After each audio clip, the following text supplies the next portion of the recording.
오늘은 사람에 대해서 좀 살펴보는 그런 시간 갖겠습니다.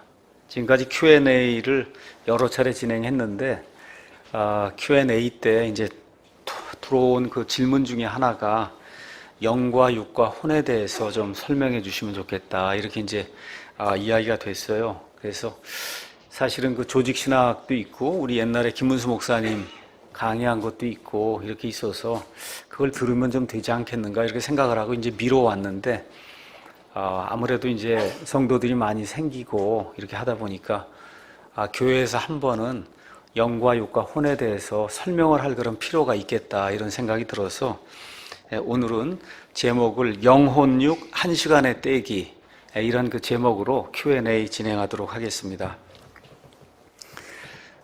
이렇게 교회에 오신 분들 가운데 여러 가지 질문을 하시는 그런 분들이 많아요.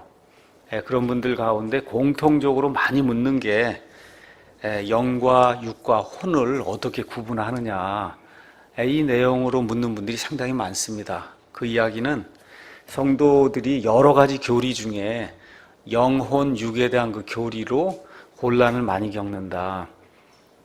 특히 킹제임스 성경을 이제 사용하면서 영혼, 육에 대해서 혼란을 겪는 그런 분들이 이제 많이 있습니다. 그 이유는 뭐냐 하면 아주 간단합니다. 개역 성경을 지금까지 봐왔는데 개역 성경은 영혼 아니면 육, 이렇게 둘로 구분이 돼 있어요.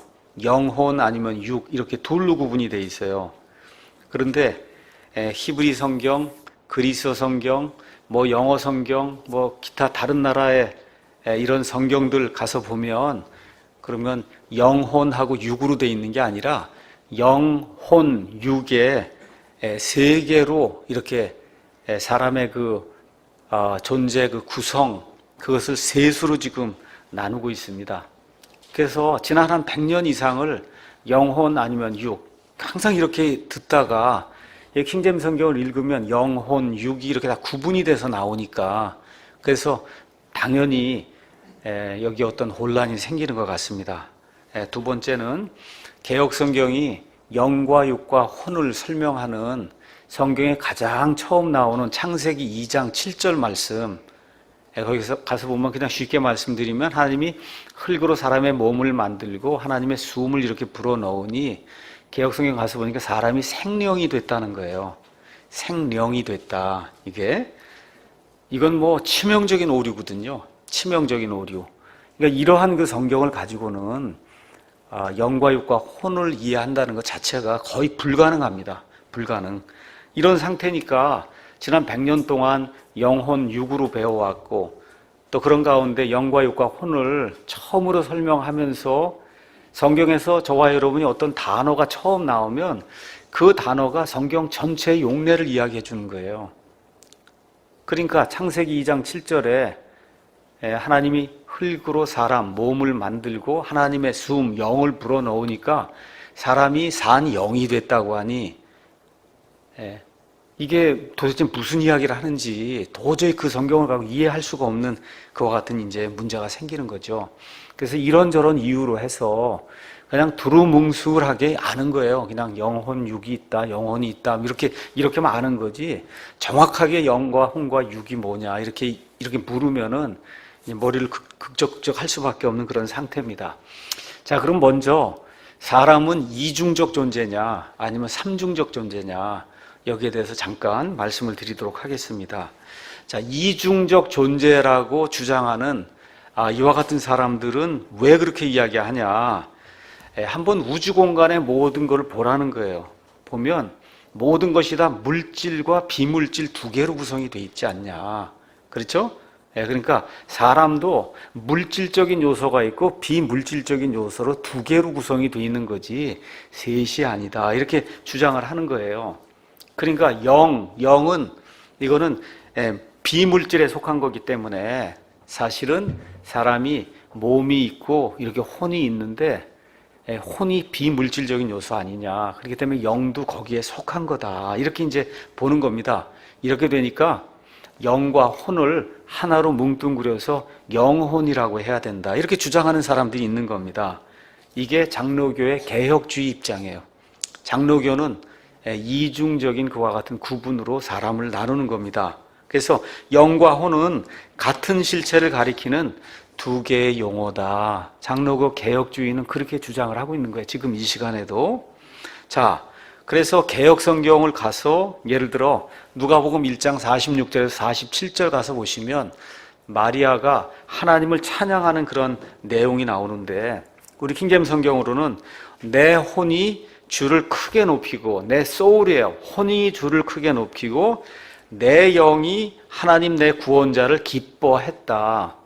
그러니까 기뻐한 거는 과거로 돼 있고 높이는 건 지금 현재로 돼 있는데, 지금 현재로 높이는 건 내 혼이 높이고, 그다음에 과거에 내 구원자를 기뻐한 건 내 영이 과거에 기뻐했다. 지금 이렇게 이제 표현이 돼 있거든요.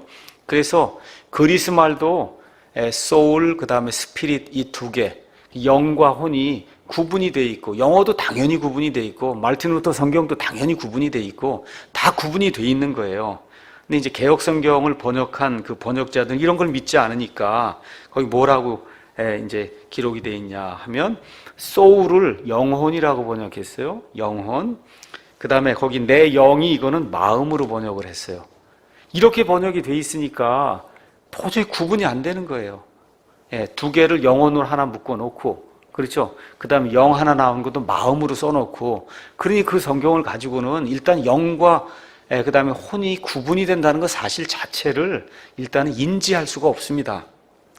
자, 그다음에 또 이 사람들이 또 주장하는 내용이 뭐냐 하면, 신약 성경에서 영과 혼이 이렇게 교차적으로 사용된 그런 용례가 몇 번 있다는 겁니다.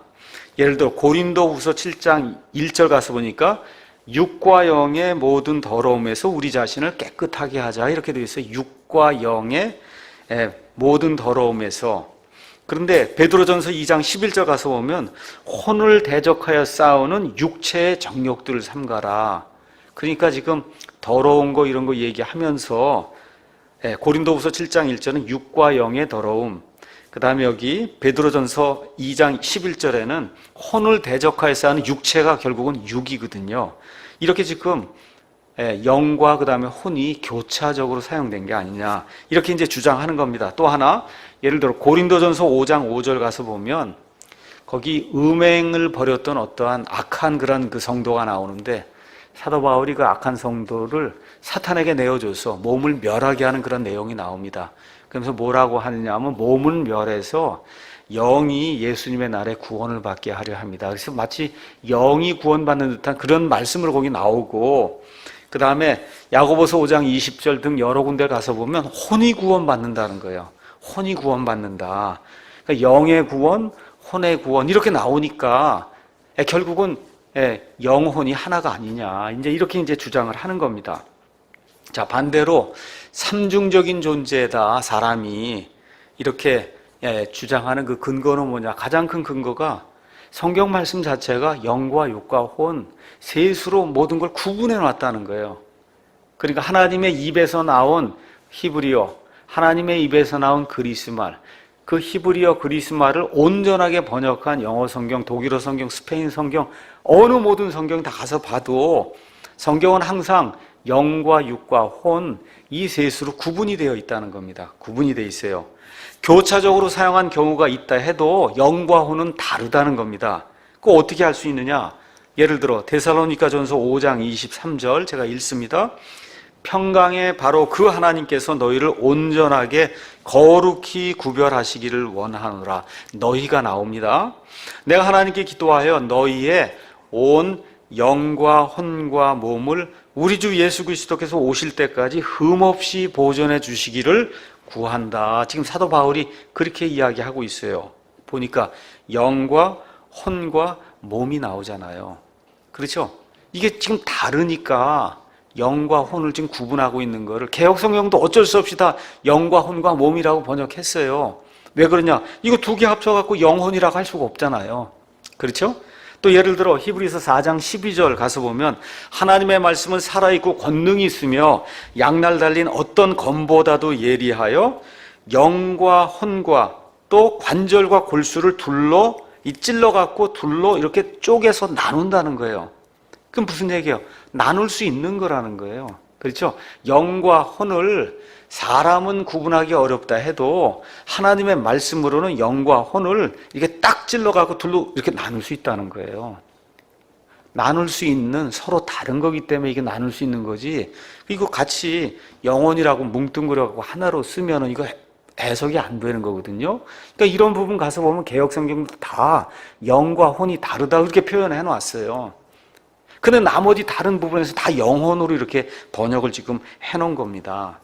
또한 영과 육과 혼이 우리에게 이렇게 다른 이러한 어떤 구성 요소로 존재한다고 하는 것은 저와 여러분이 이 땅에 살면서 의식을 하는 그런 그 부분을 가서 이렇게 보면 금방 알 수 있다는 거예요. 우리가 세상에 살면서 세 가지를 의식하고 산다. 이렇게 있으면 몸이 의식하는 게 있어요. 눈이나 이런 걸 통해서 세상을 의식하고, 그렇죠? 영은 뭐를 의식해? 하나님을 의식하고, 나 자신을 의식하는 기관이 있다 그러죠. 그게 혼이라고 얘기하잖아요. 그게 이렇게 누가 봐도 분명히 사람이 사람 기능을 하기 위해서는 세상을 의식할 줄 알아야 되고, 나를 의식할 줄 알아야 되고, 하나님을 의식할 줄 알아야 돼요. 이건 뭐 너무 당연한 거예요. 그래서 이렇게 의식하는 그와 같은 그 기관으로 봐서도 셋이 분명히 있구나. 또 성경은 가서 보니까 뭐라고 이야기하느냐, 사람이 혼은 잃을 수 있어도 영은 잃지 못한다고 얘기해요. 영은 잃지 못해요. 영은 잃지 못한다. 자, 그래서 우리가 성경대로 믿는다고 하면 사람이 영과 육과 혼의 삼중구조로 되어 있는, 하나님의 삼위일체처럼 삼중구조로 되어 있는 그와 같은 존재다 하는 그런 사실을 누구라도 인정할 수밖에 없습니다. 자, 그러면 그런 면에서 사람도 삼위일체다 그렇게 이야기할 수 있어요. 자, 그럼 하나님의 삼위일체라는 거하고 사람의 삼중구조는 뭐가 다른가 잠깐 설명하겠습니다. 자, 하나님이 한 분이세요? 세 분이세요? 하나세요? 하나님이 세 분 아니면 한 분 어떠세요? 한 분 되면 큰일 납니다.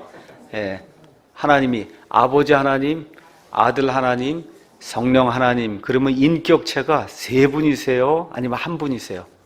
세 분이에요. 서로 다른 인격체가 세 분이에요. 근데 세 하나님이에요? 한 하나님이에요? 한 하나님이세요. 한 하나님이에요. 한 분 하나님이 아니라 한 하나님이다. 자, 그러면 하나님의 삼위일체는 아버지를 따로 떼도 아버지 자체만도 완전한 하나님이에요. 그렇죠? 아드님 하나만 따로 떼도 아들 하나만도 완전한 하나님이에요. 성령님도 완전한 하나님이에요. 그렇죠? 근데 사람은 영과 육과 혼을 따로 떼내면 사람이 아니에요. 이해하시겠죠? 사람은 사람이 되려면 영과 육과 혼이 같이 있어야만 사람이 돼요. 영만 사람이 아니고 혼만 사람이 아니고, 알겠죠? 그 다음에 엄격한 의미에서 몸만 사람이 아니다. 이 영과 육과 혼 셋이 딱 이렇게 연합이 돼야만 그래야 사람이다. 진정한 의미의 사람이다. 그런 의미에서 사람의 삼중구조하고 하나님의 삼위일체하고는 그런 의미에서 서로 다른 겁니다. 자, 그러면 영은 제가 그렇게 설명을 깊이 안 해도 하나님 아는 거, 그렇지, 뭐 이렇게 생각이 일단 나요. 몸, 이거 매일 밥 먹고 뭐 이런 거 몸 생각이 금방 난단 말이에요. 우리 한국 사람이나 중국 사람에게, 일본 사람에게 이 샤머니즘적인 그런 풍토에서 자란 사람들에게 가장 이해하기 어려운 거, 그게 뭐냐면 혼이에요. 혼. 알겠죠? 그래서 오늘은 주로 혼에 대한 이야기를 많이 할 겁니다. 혼이 뭐냐? 자, 삼위일체 교리처럼 혼이 이렇게 쉽게 이해할 수 있는 그런 교리는 아닌데, 그냥 제가 여러분에게 성경에 나와 있는 혼이 무엇인가를 성경에 있는 그대로 여러분에게 설명을 하겠습니다. 자, 성경에서는 혼이라는 단어가 이제 나오면 그 혼은 특별한 경우가 아니면 사람 자체를 혼이라 그래요. 오늘 이게 제일 중요한 포인트예요. 그러니까 히브리 사람들이 생각하는 혼은 뭐냐? 사람이 혼이에요. 그러니까 혼이라고 하는 그런 단어가 몇백 번 나오는데, 여러분과 제가 킹제임스 성경을 읽으면서 처음부터 끝까지 혼 그러면 혼은 정신이 아니고, 알겠죠? 거의 99%가 사람을 가리킬 때 혼이란 단어를 쓴다는 거예요. 그 개역 성경이나 아니면 우리 지금까지 전통적으로 가지고 있는 혼에 대한 뭐 이런 개념으로 성경이 그 혼을 이해하려고 그러면 안 되는 거예요. 성경에 나오는 혼은 특별한 경우가 아니라 거의 대부분이 다 사람 자체를 혼이라고 이야기한다. 그래서 대부분이 사람 자체를 가리킬 때 혼이라고 그러고, 사람을 구성하는 세 가지 요소, 영과 육과 혼이 있다고 얘기하잖아요. 사람을 구성하는 세 가지 요소 중에 하나의 혼은 거의 안 나와요. 아까 우리가 읽었던 데살로니가전서 5장의 영과 육과 혼, 그렇죠? 영과 그 다음에 혼을 나눈다, 이런 구절은 몇 개 안 나옵니다. 아시겠죠? 예, 그러니까 오늘 이제 영혼육 이야기하면서 가장 혼란을 많이 겪는 이유가 뭐냐?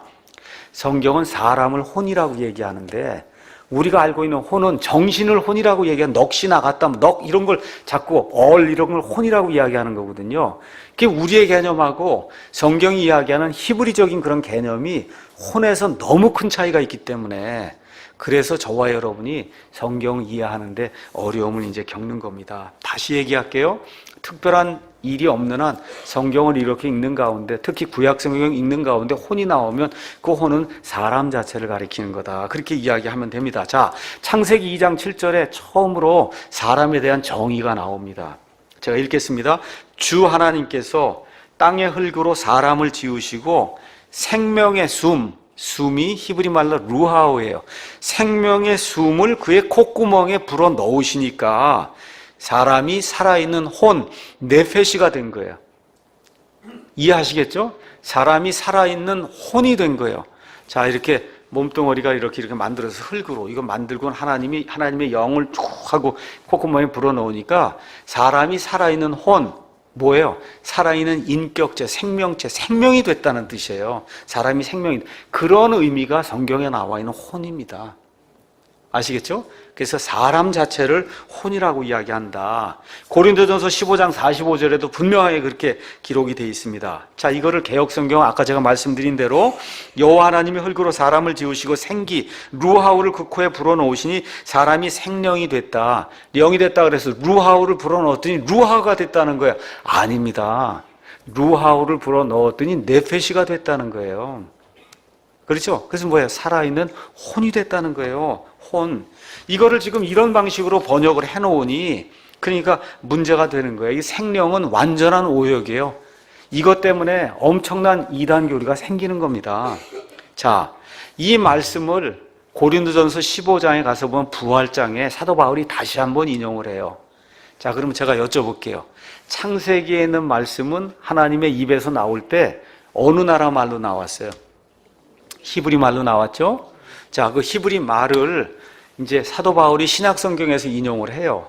그러면 신약 성경에서 하나님이 고린도전서를 이렇게 말씀으로 주실 때는 어느 나라 말로 나올까요? 어느 나라 말로 나와요? 그리스 말로 나옵니다. 그리스 말로 나와요. 알겠죠? 자, 그러면 개역 성경 가서 제가 읽어볼게요. 기록된 바 첫사람 아담은 개역 성경에 있는 대로요, 산영이 되었다 함과 같이, 산영이라고 또 거기 창세기하고 맞추려고 어거지로 그거를 혼을 영으로 지금 바꿔놓은 거예요. 마지막 아담은 살려주는 영이 됐다. 영은 푸뉴마고, 푸뉴마예요. 그 다음에 그리스 말에서 혼은 푸시케로 지금 이렇게 돼 있는데, 그리스 말로 푸시케로 돼 있으면 뭐로 번역해야 되냐? 혼으로 번역해야 되는 거를 창세기 2장 7절하고 똑같이 맞추기 위해서 성경 자체를 변결시킨 거예요. 뭐라고 변결시켰냐? 원래대로면 첫사람 아담은 살아있는 혼, 푸시케가 되었다, 이렇게 돼야 그게 맞는 건데, 그렇게 하면 창세기가 틀리잖아요. 그러니까 어떻게 했어요? 그냥 여기도 원래는 혼이지만 창세기하고 맞추기 위해서 살아있는 영이 됐다, 생명이 됐다, 이렇게 성경 자체를 변개를 시켜놨어요. 이렇게 되니까 푸뉴마, 푸시케, 그렇죠? 루하우 등등의 이와 같은 원어 자체가 완전히 그냥 다 뭉개진 겁니다. 이렇게 되니까 성경을 가지고 성경을 해석할 수가 없는 그러한 치명적인 오류가 이제 생기게 된 거죠. 이렇게 되다 보니 우리 기독교 안에 베레아라고 하는 그런 이단이 있습니다. 베레아. 그래서 베레아에서는 영이 있는 인간이 있고 영이 없는 인간이 있다, 그렇게 이야기하는 거예요. 그래서 영이 없는 걸 무령인간, 영이 있는 걸 유령인간 이렇게 이제 이야기합니다. 그래서 창세기 1장 17절 거기에 27절에 나와 있는 사람은 영이 없는 사람이다. 그렇게 이야기하고 그 다음에 창세기 2장 7절의 사람은 영이 있는 인간이다. 그렇게 얘기해서 이중 아담론이라고 하는 그와 같은 이단 교리가 또 이제 나오는 겁니다. 그럼 앞에 영이 없는 그런 인간은 뭐냐? 그게 네안데르탈린. 그렇죠? 이렇게 그 옛날에 그런 사람이 이런 사람이다. 그렇게 주장을 하는 거예요. 그쪽에서는. 그러니까 그쪽에서 이야기하는 그 이단 교리가 다 뭐 때문에 나오냐? 성경이 잘못됐기 때문에 나오는 거지. 그 목사가 성경을 잘못 본 게 아니에요. 성경이 잘못됐으니까 그 성경을 기준으로 성경을 해석하다 보니 무령인간, 유령인간 뭐 등등 해서 사람이 살아있는 영이 됐다 그러고 이와 같은 식으로 성경을 사실 그 사람 입장에서는 아주 순수하게 해석한 거예요. 순수하게 해석했는데 그게 완전히 이단 교리가 되고 만 겁니다. 자, 그러면 성경에 혼이란 단어가 몇 번 나오냐? 성경에 가서 보면 535번 나옵니다. 535번 나오는데 제가 아까 말씀드렸듯이 히브리서 4장 12절, 데살로니가전서 5장 이런 말씀처럼 영과 육과 혼에서 영과 혼을 꼭 구분해야 되는 이런 구절에서만 개역성경은 이거를 영과 혼으로 따로 써놓고 그 외에 나머지 모든 구절은 영혼으로 하나로 뭉뚱그려 놨어요. 영혼으로 아니면 자로 바꿔놨어요. 놈자자를 써서 자로 바꿨습니다. 예를 들어 출애굽기 12장 15절 가서 보면 이집트에서 탈출할 때 하나님께서 유월절을 주시고 그 다음에 바로 7일 동안 무교절을 지키라고 말씀하세요. 무교절엔 누룩을 치워야 되는 거예요. 그러면서 하나님 뭐라고 말씀하시냐? 12장 15절에 누룩 있는 빵을 먹는 혼은 이스라엘에서 끊어진다는 거예요. 그거를 개역성경은 뭐로 해서 누룩 있는 빵을 먹는 자는 이랬단 말이에요. 그 성경을 읽으면 이게 자가 처음에 이렇게 돼 있나 보다 생각하는데 그게 아니에요. 혼이 끊어진다는 게 무슨 얘기야? 사람이 혼이란 말이에요. 누룩을 먹는 사람은 그렇죠? 이스라엘에서 끊어진다는 거예요. 그거를 혼으로 표현한 거예요. 그래서 제가 말씀드렸듯이 535의 혼이 나오는데 거기에 99% 이상은 다 뭐라 그래요? 사람을 혼이라고 얘기하는 겁니다. 누룩을 먹는 혼 그렇게 이야기하는 거예요. 자, 그래서 사람을 구원시켜야 되겠다고 사람을 주님께로 이렇게 인도하는 거를 미국 사람들은 소울 위닝을 한다 그래요. 혼을 구해내는 거다. 그렇게 이야기하는 거예요. 소울 위닝. 근데 우리말은 그게 안 되니까 뭐로 해? 구령 가자. 그러니까 구령. 알겠죠? 우리나라 사람들을 하면 위닝 스피릿이 되는 거예요. 미국식이나 아니면 성경식으로 얘기하면 위닝 소울을 해야 되는 거예요. 소울을 구원해 데려오는 거거든요. 소울을. 그러니까 원래는 구혼을 해야 되는 건데 구혼 그러면 결혼하자는 것처럼 이렇게 되니까 그래서 그런지 구령으로 바꿔놔. 구령이라고 해서 틀린 건 아닙니다. 근데 제가 말씀드리는 초점은 그렇게 혼이라는 그런 개념 자체가 우리에게 있지 않다 보니까 구혼 그러면 이상하니까 구령이라고 지금 그렇게 이제 바뀌게 됐다는 거예요. 자, 사도행전에서 처음 교회가 이제 형성이 됩니다. 그날 몇 명 구원받았어요. 베드로의 설교를 듣고 3,000명이 구원받았잖아요. 자, 3,000명 구원받은 걸 성경이 뭐라고 이야기하냐? 사도행전 2장 41절 가서 보니까 그때 그의 말, 베드로의 말을 기쁘게 받은 사람들이 침례를 받음에 바로 그날에 3,000혼가량이 그들에게 더해졌다는 거예요. 이게 그리스 말 원래 하나님의 입에서 나온 말이고 그거를 순전하게 영어로 번역한 것도 그렇고 독일어 번역한 다 그렇게 번역이 돼 있고 우리 킹제임스 성경도 그렇게 번역을 한 거예요. 3,000혼이 뭡니까? 3,000명이 좋죠. 3,000명 틀린 얘기는 아닌데 성경에는 명이 아니라 뭐로 돼 있어요? 혼이 돼 있어요. 그래서 그들에게 이미 믿은 그 사람들에게 3,000혼이 더해진 거예요. 그러니까 혼이 구원을 받은 거예요. 혼이 뭐예요? 사람이란 말입니다. 여러분 이해하시겠죠? 그래서 성경에 나와 있는 혼은 특별한 일이 없는 한은 사람이 혼이에요. 사람이 혼. 자, 그래서 하나님은 사람의 혼을 구하는 자를 지혜롭다고 얘기합니다. 예를 들어 잠언 11장 30절 의로운 자의 열매는 생명나무니 혼들을 얻는 자는 지혜롭다. 여기 또 얻는다고 하는 말도 윈이에요. 이겨오다 이런 말 없는 겁니다. 또 어느 성경 가서 보니까 혼들을 이겨와. 여러분, 혼들을 뭘 어떻게 이겨와요? 그게 말이 아니라 윈이라고 하는 단어인데, 윈이 승리하는 거 아니냐? 혼들을 승리한다. 이런 말이 안 되니까 이겨온다. 뭐 이겨와요? 어떻게 이겨와요? 이거 아니에요. 그런 이상한 말씀 안 됩니다. 예, 사람을 위닝할 때는 얻는다고 얘기하는 거예요. 전쟁은 승리한다고 얘기하고 사람은 얻는 거예요. 얻는 거. 예, 그래서 혼들을 얻는 자는 지혜로운 자다. 성경 그렇게 혼이 뭐예요? 사람의 생명. 그래서 사람 자체를 얻는 그 사람은 지혜로운 사람이다. 그렇게 성경이 이야기하는 겁니다. 그러면 성경적으로 제가 말씀을 드립니다. 성경적으로 이야기하면 내가 혼이 있다 얘기하는 거는 성경적인 의미에서는 원래는 맞지 않는 거예요. 나는 혼이라 그래야 맞는 거예요. 아시겠죠? 나는 혼이라 그래야. 제가 말씀드릴게요. 99%는 그게 맞고 제 안에 혼도 있는 것 사실이에요. 그럼에도 불구하고 성경에 나오는 혼은 특별한 일이 없는 한 사람이다. 그러니까 나는 몸도 있고 영도 있고 또 어떤 면에서 혼도 있어요. 그럼에도 불구하고 나는 혼이라고 얘기하는 게 그게 성경이 이야기하는 혼의 개념이에요. 우리 여기 형제 자매님들이 다 뭐예요? 혼입니다. 저도 혼이에요. 출애굽기 1장 이렇게 시작이 돼서 가서 보세요. 야곱과 함께 이집트에 다다른 사람이 몇 명이라 그래요? 70명이라 그러죠? 거기 가서 보니까 야곱의 허리에서 나온 혼이 잃은 혼이에요. 혼이 나온 거예요. 혼. 그래서 잃은 혼이 이집트에 들어간 거예요. 그거 너무 이상한 거 아니냐? 이상한 거 아니에요. 그게 하나님의 방식이에요. 우리의 전통과 샤머니즘적인 이런 사고의 틀을 성경하고 비교해서 아니라고 생각하면 어떻게 갖다 버려야 되고 뭘 받아들이면 돼요? 성경에 있는 틀로 성경을 그대로 받아들여야 그래야 성경이 이해가 되는 거예요. 이집트에 몇 혼이 들어가요? 잃은 혼이 들어간 거예요. 잃은 혼이. 성경이 혼이라고 얘기하니까 혼으로 저와 여러분이 그대로 이해를 하시면 됩니다. 자, 그러면 성경이 영의 구원에 대해서는 거의 이야기하지 않고 혼의 구원에 대해서 많이 이야기합니다. 히브리서 10장 39절, 베드로전서 1장 9절에서 10절 다 혼의 구원이에요. 혼이 사람을 구원하는 거다. 자, 그래서 사람의 혼을 구하기 위해서 아니면 사람 자체를 구하기 위해서 예수님이 십자가의 모진 고통을 다 감당했어요.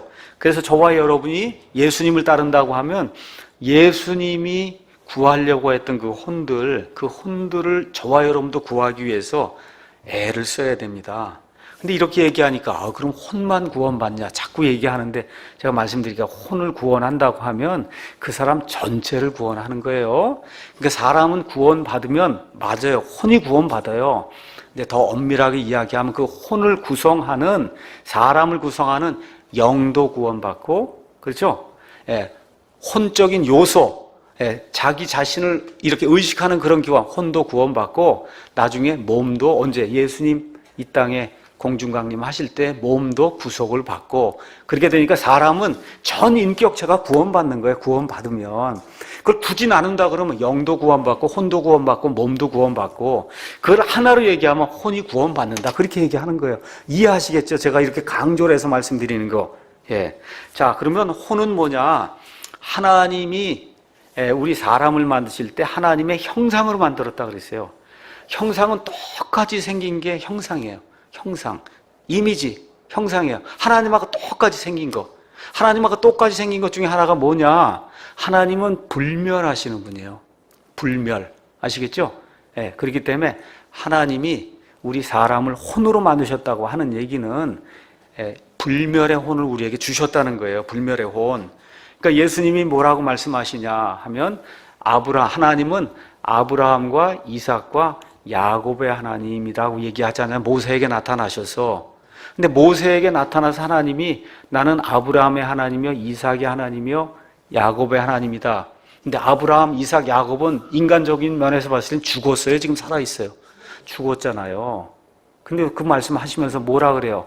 하나님은 산 자의 하나님이요 죽은 자의 하나님이 아니다. 아브라함과 이삭과 야곱이 육신적으로는 지금 죽어 있지만 하나님께 대해서는 살아있다는 거예요. 이 혼이라고 하는 것 자체가 불멸이다.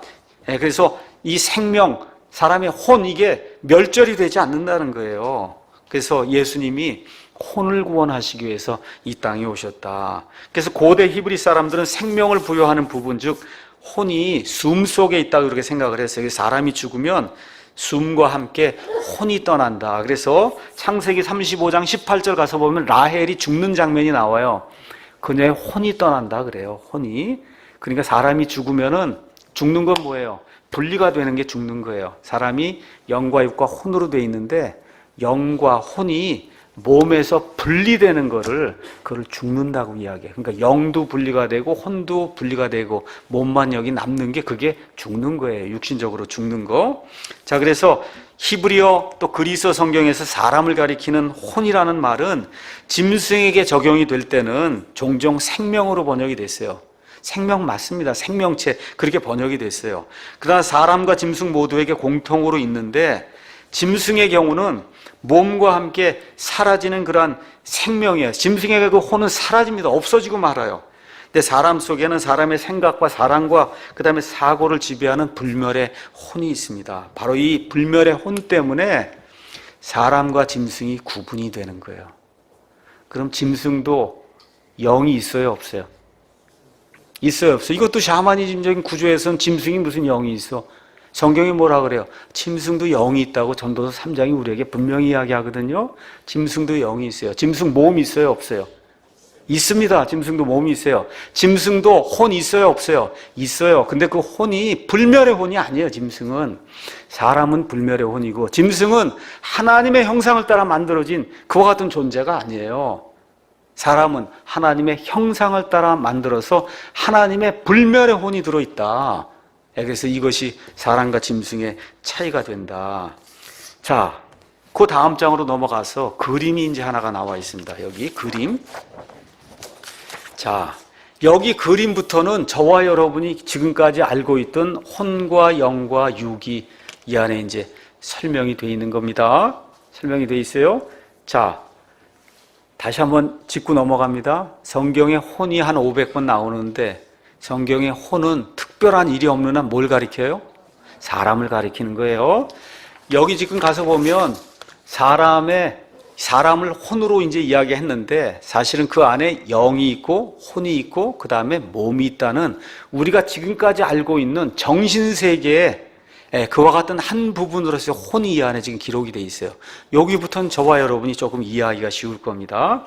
자, 그래서 사람이라고 하는 게 있을 때 원래는 성경은 사람 자체를 혼이라고 얘기도 하고 가끔은 사람을 구성하는 영과 육과 혼이라는 구성 요소로서 혼을 이야기할 때도 있다 그 얘기입니다. 이해하시겠죠? 자, 그래서 이렇게 이야기할 때 그 혼은 자기 자신을 의식하는 그와 같은 생명이에요. 그래서 식물은 혼이 없어요. 식물은 혼이 없습니다. 사람은 혼이 있어요. 짐승도 혼이 있습니다.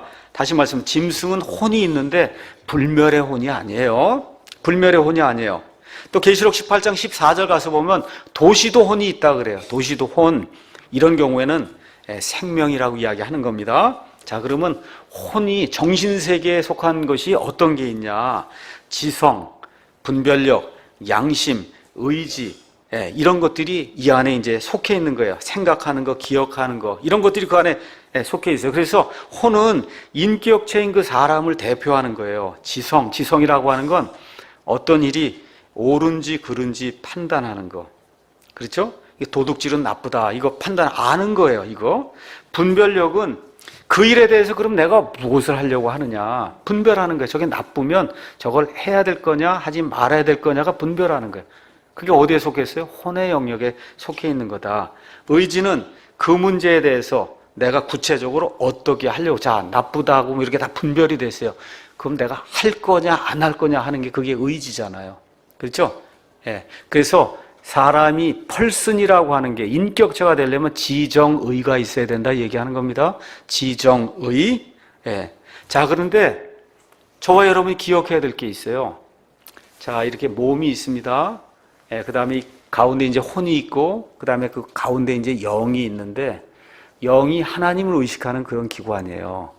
그러니까 하나님을 의식하려고 하면 뭐가 동의를 해줘야 되냐? 하나님을 받아들이려면 사람의 혼에 있는 의지가 동의를 해줘야 돼요. 동의를 해줘야 내가 하나님을 믿을 수 있는 거예요. 이해하시겠죠? 예. 그러니까 구원은 의지가 있어야 되는 거예요. 하나님이 그냥 열어주지 않습니다. 예. 절대 우리 하나님이 내가 원치도 않는데 구원 준다? 이런 일이 있을 수 없어요. 성경 그렇지 않습니다. 누구든지 주의 이름을 부르는 자는 구원받는 거예요. 누구든지 부르려면 의지적으로 부르어야 돼요. 그럼 부르기 전에 뭐가 있어야 돼요? 내가 어떤 사람인가? 그렇죠? 어떻게 해야 구원받을 수 있을까? 이게 지적으로 알아야 되고 분별해야 되고 맨 마지막에 가서 그래 베팅하자 하고 어떻게 의지적으로 그렇지 하고 나가는 이게 있어야 영이 살아나는 그런 일이 있다. 지금 성경이 그렇게 이야기하는 겁니다. 자, 그거 외에도 감정, 희로애락의 감정을 느끼는 게 혼적인 그런 요소예요. 자, 그래서 예로부터 마귀는 사람의 혼에 접근해서 사람을 넘어뜨리려고 그래요. 사람을 넘어뜨리려고 그럽니다. 넘어뜨리는 방법이 마귀는 항상 거의 대부분 보는 것을 통해서 사람을 넘어뜨려요. 보는 거. 하나님은 사람을 어떻게 구원시키냐? 듣는 걸 통해서 구원시켜요. 잘 이해하셔야 돼요. 네, 그래서 아담과 이브가 타락을 할 때도 보는 걸 통해서 타락하는 거예요. 보는 거. 저와 여러분이 구원은 보는 걸로 되지 않습니다. 어떻게 해요? 주의 말씀을 들어야 돼요. 듣는 것으로 하나님이 우리 혼에 접근한다. 마귀는 보는 것으로. 그렇기 때문에 교회 안에 쇼를 하고 교회 안에서 성경 구절 보여주고 교회 안에서 뭐 보여주고 다 보는 걸로 해서 아예 성경책도 안 갖고 오게 하고 찬송가도 안 갖고 이렇게 만들면 그게 마귀 사람 만드는 거예요. 다른 거 없어요. 아시겠죠? 보고 듣고 스스로 할 수 있는 그런 사람을 만들어야 된다. 그래서 교회 안에 뭐 예배 드릴 때 자꾸 비주얼을 자꾸 뭘 사용을 해갖고 이렇게 하는 거 그거 좋지 않아요. 예수님 그런 거 사용한 적 있어요? 뭐 액정 비전이다 노트북이다 뭐 사도 바울 그런 거 없어요. 뭘 복음 선포에 어리석은 걸로 사람들 구원하시길 기뻐하신 거예요. 말씀 선포를 통해서 구원하시는 거예요. 처음부터 끝까지 하나님은. 그래서 이것도 말씀으로 주지 뭐 영화로다 이렇게 만들어 그거 아니에요. 말씀으로 주시는 거다. 이걸 이해하시면 좋습니다. 자, 그러면 혼적인 요소를 제가 여러분에게 설명했고 영은 하나님을 의식하는 그런 부분입니다. 하나님과 소통하는 거예요. 그러니까 예를 들어 믿음, 그 다음에 소망, 또 하나님을 두려워하는 거, 또 하나님께 기도하는 거 이런 것들이 영적인 영역에 이제 속해 있는 겁니다. 자, 그러면 세상에 태어나는 모든 사람은 뭐가 있냐? 영이 있고 혼이 있고 육이 있어요. 예. 근데 이거를 잘못 이야기하면 안 됩니다. 영이 죽었다거나, 알겠죠? 영이 죽었다거나 영이 없다 그러면 안 돼요. 이 세상에 존재하는 사람 중에 영이 죽거나 아니면 영이 없는 사람은 그건 사람이 아니에요. 다 있어요. 근데 뭐예요? 영적으로 죽은 거예요. 영적으로 죽었다는 얘기는 하나님과 교통이 안 된다는 얘기예요. 영이 있는데 하나님과 교통이 안 된다는 그런 이야기다. 그래서 영적으로 죽은 상태로 태어나요. 그래서 하나님의 말씀을 듣고 판단하고 내 의지를 열어서 믿습니다. 주님 외에는 없습니다 하고 하나님을 맞아들이게 될 때 그때 순간 영적으로 살아나서 영이 하나님과 교통할 수 있는 기능이 회복이 된다. 성경이 그렇게 이야기하고 있는 겁니다. 자, 그러면 모든 사람의 영은 믿는 사람이든 믿지 않는 사람이든 전도서 3장 21절 가서 보니까 하나님께로 위로 올라간다. 그렇게 기록이 되어 있습니다. 위로 올라가는 사람의 영과 땅으로 내려가는 짐승의 영을 누가 알리요? 이렇게 기록이 되어 있어요. 여기 분명히 영으로 기록이 되어 있는데 개역성경은 영으로 기록하면 안 되니까 거기다가 다 위로 올라간 사람의 혼과 땅으로 내려오는 짐승의 혼을 누가 알려? 혼으로 다 이걸 고쳐놓고 그 밑에 각주에 가서 보니까 히브리 말로는 원래 영임 이렇게 적어놨어요. 히브리 말로는 원래 영임. 원래 영이면 영이라고 적어야죠. 그렇잖아요. 그걸 각주로 그렇게 적어놓으니까 아, 짐승은 영이 없구나 이렇게 생각한단 말이에요. 왜냐하면 그 샤머니즘적인 구조에서 짐승이 무슨 영이 있어? 중국 사람들 다 그렇게 이야기하니까 도저히 거기다가 짐승이 영이 있다고 적을 수가 없으니 할 수 없이 위로 올라가는 사람의 혼과 땅으로 내려가는 짐승의 혼을 누가 알려? 이렇게 지금 개역이 번역을 해놓은 거예요. 그 틀린 번역입니다.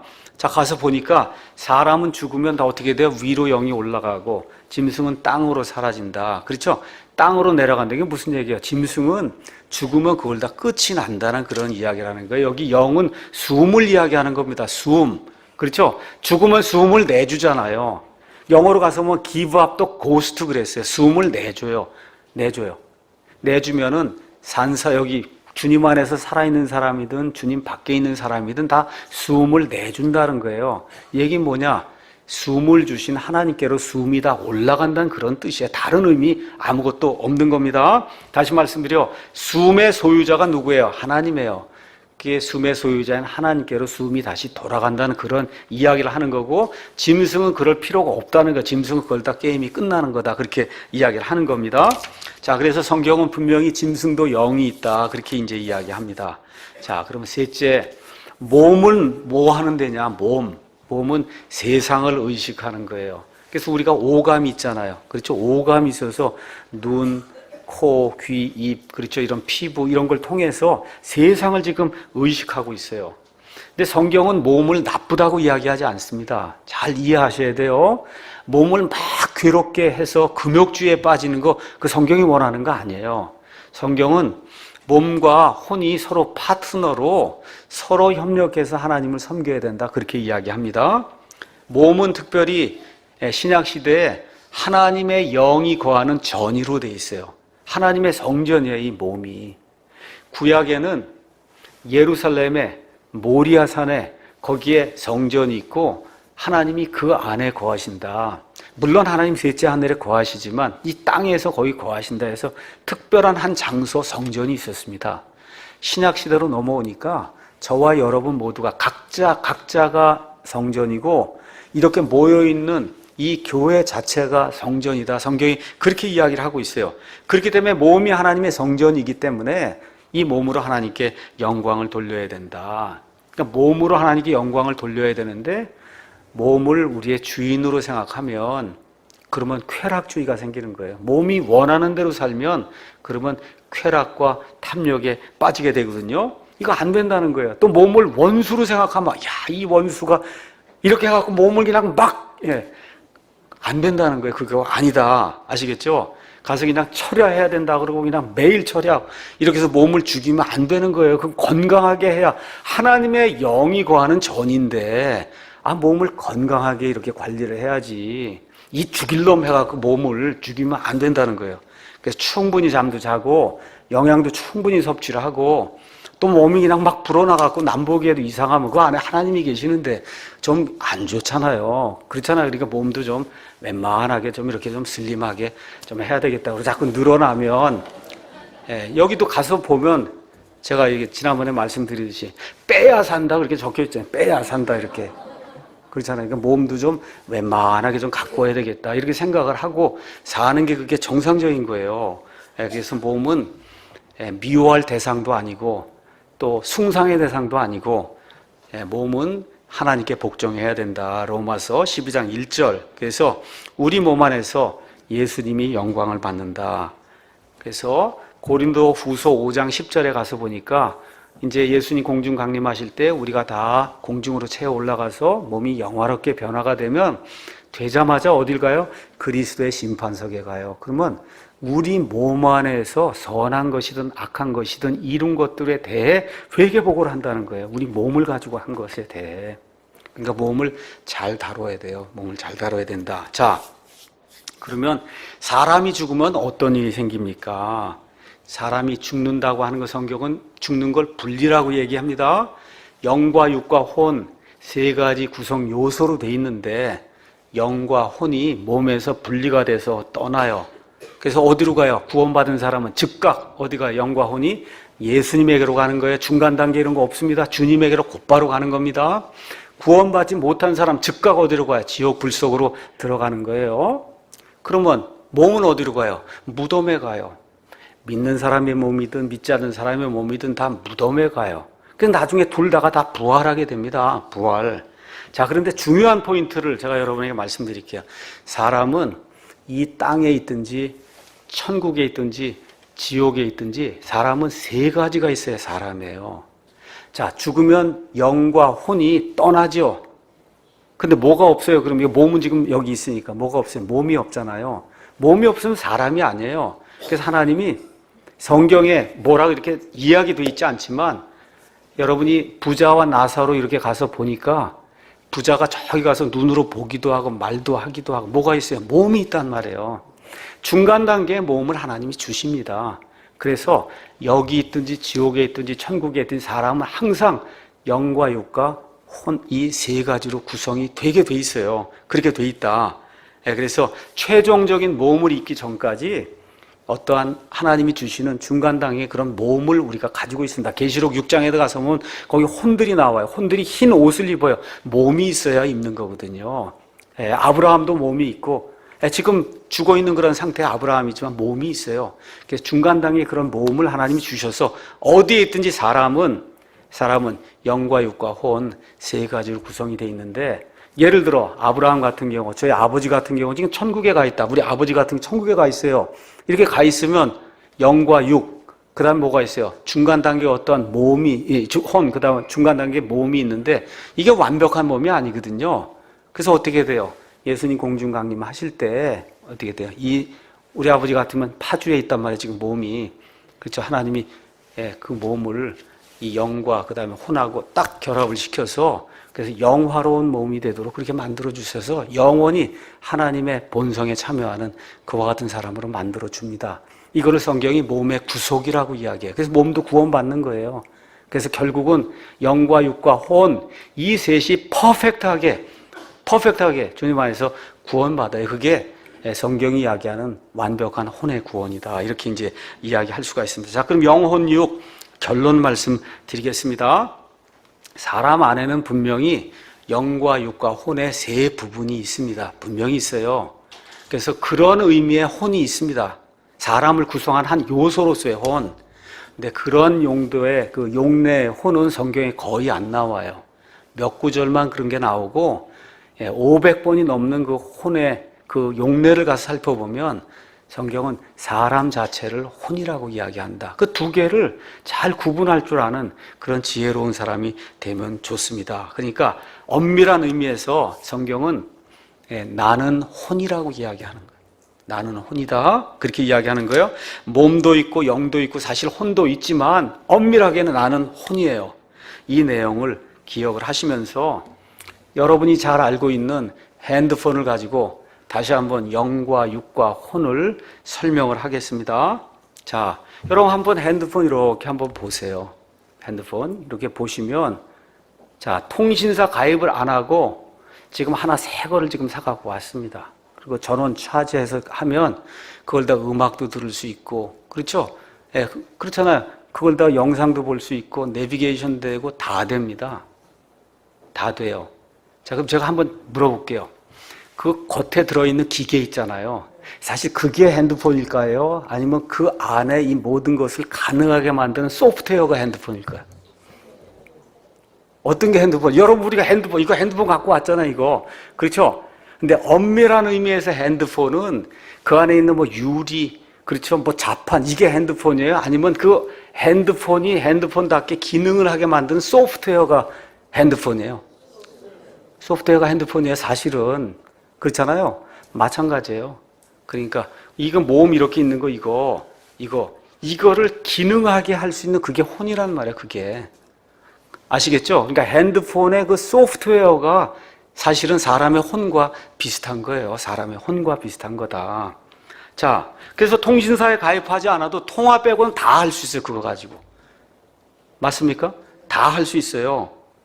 그래서 사람의 몸은 핸드폰 기계하고 비슷하고 사람의 혼은 소프트웨어하고 비슷하다. 근데 원래 핸드폰의 목적은 내비게이션 하는 게 아니잖아요. 원래 핸드폰의 목적은 뭐예요? 통화하는 거잖아요. 통화. 맞습니까? 통화하는 게 목적이에요. 통화하려면 전파가 와야 되거든요. 이게 연결이 돼야만 이게 핸드폰의 본래 기능을 하는 거예요. 그렇지 않습니까? 마찬가지로 지금 전파가 전 세계 다 나와 있어요. 근데 뭐래? 연결이 돼야만 된단 말이에요. 하나님이 우리 모두를 위해서 완벽한 그런 구원을 모두에게 주시기로 하고 예수님 십자가에 달려 죽으실 때 모든 죄를 다 제거했어요. 전파가 지금 온 세상 어디 구석에 다 있듯이 누구든지 구원받고자 하면 그럼 어떻게 통신사에 가서 이거 개통해야 되겠습니다 하고 개통해달라고 얘기하듯이 내 영도 좀 개통을 해야 되겠습니다 하고 그래서 영 개통하는 그거를 구원이라고 얘기하는 거예요, 성경이. 그래야 어떻게 돼요? 핸드폰이 제 기능을 하듯이 사람이 제 기능을 하는 거예요. 아시겠죠? 제 기능을 해요. 그렇게 되면 이 핸드폰이 영과 육과 혼이 다 있는 거예요, 이게. 아시겠죠? 이렇게 돼 있는 거다. 예. 그래서 통신사 가입이 곧 다시 태어나는 거예요. 다시 태어나는 거예요. 그렇게 이해를 하시면 이게 정말 그렇구나. 그렇죠? 자, 그러면 불신자가 믿을 때 성령님이 하시는 세 가지 일이 뭐냐? 첫째, 몸에 대해서 이야기합니다. 망가져가는 몸 자체를 하나님이 즉각 고쳐주지 않지만 결국 하나님이 맨 마지막에 몸을 구속해서 예수님 부활하신 이후에 가졌던 영화로운 몸처럼 결코 썩지 않는 그런 몸으로 하나님이 바꾸어 주십니다. 이게 구원받을 때 약속이 된 거예요. 지금은 안 일어나요. 예수님 공중 강림하실 때까지는 안 일어나요. 이게 몸이 완전히 변화되는 거는. 그렇지만 이미 구원받은 거예요, 몸도. 맞습니까? 100% 이루어지는 거예요. 예수님 공중 강림하시면 이루어지는 거예요. 자, 그러면 영은 어떻게 되느냐? 지금 기능을 발휘하지 못해요. 영적으로 지금 죽어 있어요. 구원받는 순간에 하나님이 영을 고쳐주십니다. 그래서 어떻게 하나님과 즉각 교통할 수 있도록 하나님이 그렇게 말씀해 주세요. 자, 그럼 혼은 어떻게 되냐? 당연히 구원받는 순간에 그 사람 자체가 전체가 구원받고 또 동시에 혼적인 그와 같은 요소도 구원받아서 하나님과의 화평을 누린다고 성경이 이야기를 하고 있는 겁니다. 그래서 성경이 구원 이야기할 때는 혼의 구원이에요. 혼의 구원 얘기할 땐 사람의 구원이에요. 사람 안에 영과 육과 혼의 세 요소가 있어요. 이 세 요소를 완벽하게 구원하는 게 그게 성경이 이야기하는 전인간적인 구원이다.